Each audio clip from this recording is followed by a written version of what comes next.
We've all experienced this when you're watching your blinker flash in traffic and you see somebody else's blinker and they're together and you get excited and then they're not together anymore. Then they're together again, right? We've all been there. That's what this one is about. Your blinker has a period of 0.85 seconds and every 16 seconds they're together again.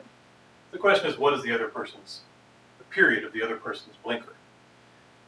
So you could probably do this by intuition or struggle or something, but I want you to understand that it's related to the concept from class, beats. Whenever you have the superposition of two waves that have different frequencies, but usually it helps if they're kind of close, just a little bit different. When you add them, you get this pattern, this we call a beat pattern. And it looks like this because at first they're together, they're in phase. This high frequency part is the actual pattern. And then they get out of phase, so they're deconstructive. And then they're in phase again, so they're constructive interference. And then they're out of phase again. And they go in and out of phase because they have different frequencies. So if we want to apply this idea, we have to look at it mathematically and realize that there's two frequencies happening here. One comes in what we call the sum frequency, and it is F1 plus F2 over 2. It ends up being the average of the two frequencies, and that's the high frequency part here. It's just the average of the two. The other is the difference frequency.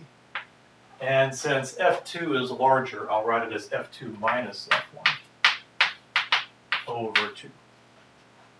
This is the one that is the source of the beats. It's the lower frequency. It's basically the envelope that is modulating the higher frequency.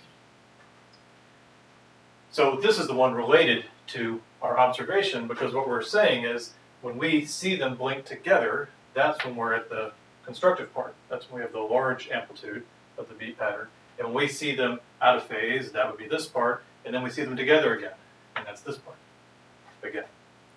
So there's one trick to beat problems, and that is this tube right here. So the envelope has a frequency of F2 minus F1 over 2. But notice you always hear 2 beats per period. Right? So here is basically a period of the envelope, and we hear beep, beep. So you could call this the beat frequency, but you could also say F2 minus F1. I could call it the observed frequency. Because if you just played a beat pattern for someone and said, what's the period or the frequency of the beats, they're just going to go with what they hear. So there's going to be a factor of 2 difference there. Because basically when the modulation is high or when it's low, you get a beat. So you got to be sure you use that right. So in our case, when we're talking about blinkers, we will see them as together here, and we will see them as together here. So we have this case that we have an observed frequency of F2 minus F1. We don't need that 2 there. Okay, so then the period we observe is just 1 over that, 1 over F2 minus F1. And now we can plug in, right? So the period we observe is 16 seconds, and that's 1 over the period for 2, we don't know. It's 1 over T2, 1 over T2, minus the period of 1 over 0.85 seconds. So we'll invert this. This is 0.0625. 1 over 16 is 1 over T2 minus, and that is 1.176 when you flip it over.